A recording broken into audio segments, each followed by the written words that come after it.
गुड़िया और कुकू की माँ के गुजर जाने के बाद उनके पापा दूसरी शादी कर लेते हैं। गुड़िया और कुकू, मेरे बच्चों, ये आपकी नई मम्मा है। पापा, क्या मम्मा भी नहीं मिल जाती है? अगर मिलती है तो आप हमें हमारी पहले वाली मम्मा ही ला दें। क्या मैं तुम्हें पसंद नहीं आई? क्या मैं सुंदर नहीं हूँ? पति जी, तुम्हारे बच्चों ने पहले ही दिन मुझे इस घर में अच्छा नहीं समझा। पिंकी, बच्चे हैं, आहिस्ता आहिस्ता सब समझ जाएंगे। आप इनसे प्यार करोगी तो ये भी आपसे प्यार करने लगेंगे। ऐसे शुरू होते हैं छोटे छोटे बहन भाई के जीवन में बड़े बड़े दुख।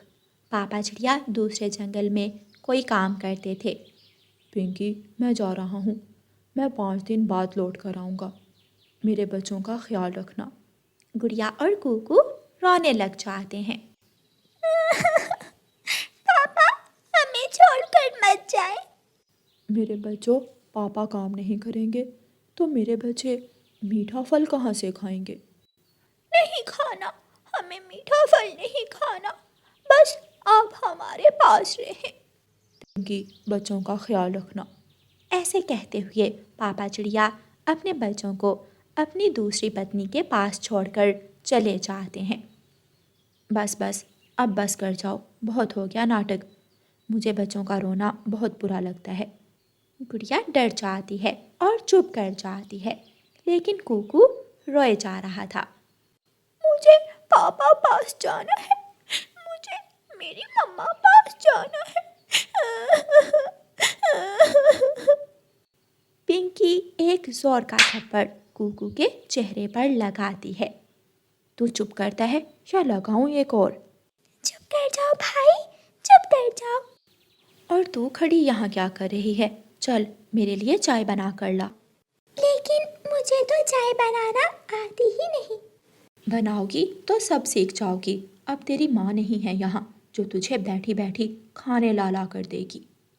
गुड़िया रसोई में जाती है और चाय बनाने लगती है। अच्छी भली तो है, चल रसोई में जाकर चाय के बर्तन धो। और छोटे कुकू, चल तू मेरी टांगे दबा। कुकू और गुड़िया की सौतेली माँ अपने पति के जाने के बाद ही बच्चों पर जुल्म शुरू कर देती है। मैं अपनी सहेली से मिलने जा रही हूँ, खबरदार अगर घर से बाहर निकलने की कोशिश की तो पंख काट दूंगी। पिंकी दोनों बहन भाई को घर में बंद करके अपनी सहेली गौरी कवि से मिलने चली जाती है। एक नजर भी उन बच्चों की तरफ प्यार से मत देखना, वरना वो घर के मालिक बनकर बैठ जाएंगे। अपने पति को अपने जाल में फंसा कर रखना, फिर देखना आज नहीं तो कल वो उन बच्चों को भी घर से निकाल देगा। आज पहले ही दिन मैंने घर के सारे काम उनसे ही करवाए हैं, सब सीख जाएंगे वो आहिस्ता आहिस्ता।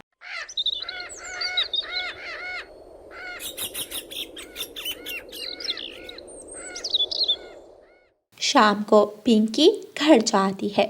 मुझे भूख लगी है, मुझे कुछ खाने को दे। गुड़िया, चल रसोई से नमक वाला डिब्बा उठा कर ला। गुड़िया रसोई से नमक वाला डिब्बा उठा लाती है। ले, इस डिब्बे से थोड़ा नमक खा ले। लेकिन मेरी मम्मा तो मुझे। फिर अपनी मम्मा का नाम लिया, जब जब तू उसका नाम लेगा मुझसे पिटेगा। पिंकी कुकू और गुड़िया को मारती है और दोनों बच्चे रोते हुए अपने कमरे में चले जाते हैं। चुप कर जाओ मेरे भाई, चुप कर जाओ। मैं हूँ ना, मैं अपने भाई का ख्याल रखूंगी। लेकिन आपको सौतेली माँ से कौन बचाएगा? गुड़िया बहन, अब तो हमें हर रोज ऐसे ही दुख सहने पड़ेंगे। उनकी सौतेली माँ ना उन्हें खाना देती और ना ही आराम करने देती। उठ जाओ, अब सुबह हो गई है, उठकर घर के काम कर लो। मेरी सहेली आज मेरे घर आएगी, उसके लिए खाना भी तैयार करना है। दोनों बच्चे उठकर काम में लग जाते हैं। कुकू घर की सफाई करने लगता है और गुड़िया रसोई में जाकर अपनी सौतेली माँ के लिए नाश्ता बनाने लगती है। अगर अपने पिता से मेरे बारे में कोई ऐसी वैसी बात की तो मैं तुम दोनों को उल्टा लटका दूंगी। नहीं करेंगे सौतेली माँ जी, नहीं करेंगे। एक दिन गुड़िया और कुकू की सौतेली माँ अपने घोंसले में सोई हुई थी कि उनके घर में सांप खिड़की के रास्ते घुस आता है। सांप उनकी सौतेली माँ को डसने ही वाला था कि गुड़िया सांप को देख लेती है। माँ, माँ, सौतेली माँ, जल्दी उठे, सांप हमारे घर में सांप आ गया है।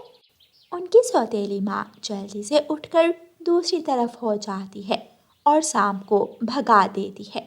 गुड़िया, अगर आप मुझे ना बताती तो ये सांप मुझे काट लेता और अब तक मैं मर गई होती।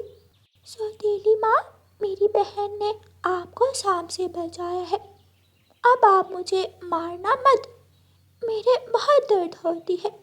मासूम बच्चों की बातें सुनकर उनकी सौतेली माँ का दिल पिघल गया था। वो दोनों बच्चों को अपने सीने से लगा लेती है। आज से आप मुझे माँ कहोगे, सौतेली माँ नहीं। खाना भी मैं बनाऊंगी और घर के काम भी मैं करूंगी। फिर उस दिन के बाद से उनकी सौतेली माँ गुड़िया और कुकू का बहुत अच्छी तरह ख्याल रखने लगती है। कुछ दिनों बाद उनके पापा भी घर आ जाते हैं। गुड़िया और कुकू अपने पापा से मिलकर बहुत खुश होते हैं। क्योंकि मेरे बच्चों ने ज़्यादा तंग तो नहीं किया। नहीं, गुड़िया और कुकू तो बहुत ज़्यादा अक्लमंद हैं। और बच्चों, क्या मम्मा ने आपका ख्याल रखा? पापा, मम्मा से तो हमारी अब दोस्ती हो गई है। हम एक साथ जंगल भी जाते हैं। मम्मा, आप बैठे, मैं आपके लिए चाय बना कर लाती हूँ। लेकिन गुड़िया, आपको तो चाय बनाना नहीं आती। मम्मा ने मुझे सिखा दी है। पापा, अब मैं घर के काम में मम्मा की मदद भी करती हूँ। ऐसे वो सब खुशी खुशी प्यार से रहने लगते हैं। प्यारे दोस्तों, इस कहानी को लाइक, अपने दोस्तों के साथ शेयर और चैनल को सब्सक्राइब करना बिल्कुल मत भूलना। आपका धन्यवाद। रानो चिड़िया की ऐसी कहानियाँ सुनने के लिए YouTube सर्च बार में रानो चिड़िया की कहानी लिखें या फिर ये बटन दबाकर बोलकर कहें रानो चिड़िया की कहानी। कालू कौवे के साथ उसके घर में उसका एक भाई भी रहता था जिसका नाम बुरा कौवा था। कालू कौवे का भाई बहुत मेहनती था। वो सुबह सवेरे ही घर से निकल जाता और सारा दिन जंगल में लकड़ियाँ काटा करता था। कालू कौवे की पत्नी गोरी कौवी कालू कौवे के भाई से बहुत नफरत करती थी और नहीं चाहती थी कि उसका भाई वहाँ रहे। कालू जी, बहुत हो गया। आज उस लंबी चोंच वाले को घर से ना निकाला तो मैं अपने मायके चली जाऊंगी। गोरी, वो कमा कर लाता है तो हम भी खाते हैं। वो तुम्हारा क्या बिगाड़ता है? उसे यहाँ रहने दो। मैंने बोल दिया ना, अगर तुमने उसे घर से ना निकाला तो मैं उसे धक्के मार मार कर घर से निकाल दूंगी। शाम हो जाती है। कालू कौवा अपने घर के बाहर जाकर बैठ जाता है और जैसे ही कालू कौवे का छोटा भाई घर आता है तो कालू कौवा उससे कहता है, देखो बूरे, मैं नहीं चाहता कि तुम्हारी भाभी गोरी तुम्हें धक्के मार मार कर घर से निकाले। इसलिए मैं तुम्हें बताने के लिए यहाँ बैठा हुआ था कि आज के बाद तुम यहाँ नहीं बल्कि किसी और घर में रहोगे। भाई, मेरा घर नहीं है और माँ ने ये घर हम दोनों को दिया था। दोनों को नहीं, ये घर मेरा है। पिताजी ने मरते समय ये घर मुझे दे दिया था। कहो तो वसीयत दिखा सकता हूँ तुम्हें। कालू कौवे का भाई परेशान हो जाता है और वहाँ से चला जाता है। कालू कौवा भी अपने घर में चला जाता है। रात होते ही तेज बारिश शुरू हो जाती है। कालू कौवे का भाई सारी रात एक पेड़ की डाल पर बैठकर गुजारता है। सुबह हो जाती है। रानो चिड़िया अपना दाना लेने जा रही थी। वो कालू कौवे के भाई को पेड़ की डाल पर बैठा हुआ देखकर वहाँ आ जाती है। बुरे, तुम ऐसी बारिश में यहाँ क्या कर रहे हो? चिड़िया बहन, मुझे मेरी भाभी और भाई ने घर से निकाल दिया है। मेरा घर नहीं है, मैं कहाँ जाऊँ? बुरे, तुम चिंता ना करो, तुम मेरे साथ मेरे घर में रह सकते हो। आओ, मेरे साथ आ जाओ। फिर चिड़िया बुरे कौवे को अपने साथ ले जाती है। चिड़िया बहन, मैं आवारा नहीं हूँ, मैं मेहनत करता हूँ। मैं काम में आपकी मदद किया करूँगा। कौवे भैया, मैं भी आपका घर बनाने में आपकी मदद करूँगी। बारिश रुक जाती है और बुरा कौवा फिर से अपने काम पर निकल जाता है। बुरा कौवा लकड़ियाँ कबूतर सेठ को बेचकर पैसा लेता है। बुरे कौवे भाई, इन फलों की क्या जरूरत थी? चिड़िया बहन, आपने मेरी मदद की और मेरा भी तो हक बनता है कि मैं भी आपके लिए कुछ करूं। फिर बुरा कौवा आहिस्ता आहिस्ता अपने लिए एक सुंदर सा घर भी बना लेता है। चिड़िया बहन, मैंने अपना घर बना लिया है। आज मैं अपने घर में जा रहा हूँ। तुम्हारा बहुत बहुत शुक्रिया मेरे मुसीबत के दिनों में मेरा साथ देने के लिए। बुरे कौवे, जो मेहनत करता है उसे हमेशा सफलता मिलती है। बुरा कौवा अपने घर में चला जाता है। कालू उठो और जाओ कोई काम धंधा करो, बारिशों के दिन भी आने वाले हैं। अगर बारिशें शुरू हो गईं तो हम खाएंगे कहाँ से? तुम हर समय घर में सोई रहती हो, जाओ तुम काम करो। तुमने ही मेरे भाई को घर से निकाला था, वो कमाता था और हम दोनों खाते थे। कितनी अच्छी जिंदगी गुजर रही थी, तुमने मुझे मुसीबत में डाल दिया। 2 दिनों बाद बारिश शुरू हो जाती है। कालू कव्वे और गोरी कव्वी के पास तो खाने को कुछ भी नहीं था। जब भूख से गोरी कव्वी का पेट जलने लगता है तो वो घर से निकलती है। वो जंगल में दाना ढूंढने जाती है, लेकिन जंगल में तो हर तरफ पानी ही पानी था। दाना तो नहीं है, वो सामने घर न जाने किसका है, मैं वहाँ जाती हूँ। गोरी कव्वी उस घर के दरवाजे पर दस्तक देती है। तोता घर से बाहर आता है। कव्वी, क्या बात है, क्यों बारिश में आई हो तुम यहाँ? तोते तोते, मैं भूखी हूँ, मुझे खाने को कुछ दे दो। मेरे पास केवल 2 ही अमरूद हैं, अगर वो तुम्हें दे दिया तो क्या मैं भूख से मरूं? तोता अपना दरवाजा बंद करके घर चला जाता है। जब गोरी पीछे मुड़ती है तो पीछे बुरा कौवा गोरी कव्वी का देवर खड़ा था। भाभी, हाँ मेरे साथ आइए, मेरे पास भोजन है, मैं आपको भोजन देता हूँ। गोरी बहुत शर्मिंदा थी, लेकिन पेट की भूख से मजबूर गोरी कव्वी बुरे कव्वे के साथ जाती है। बुरे, ये घर किसका है?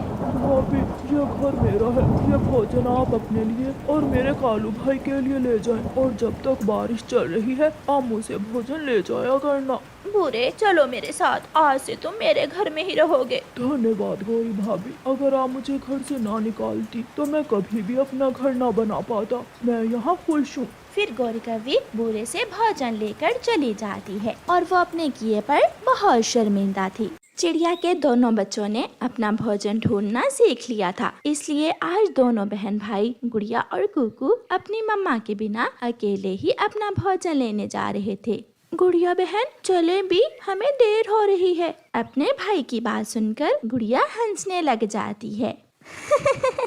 मम्मा मम्मा, भाई को देखें कैसे बाहर जाने की बेचैनी है। गुड़िया बेटी, भाई ठीक ही तो बोल रहा है, जल्दी जाओगे तो दिन की रोशनी में भोजन लेकर घर वापस आ जाओगे।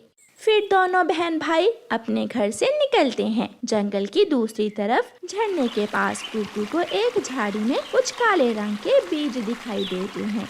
कुकू वहाँ रुक जाता है।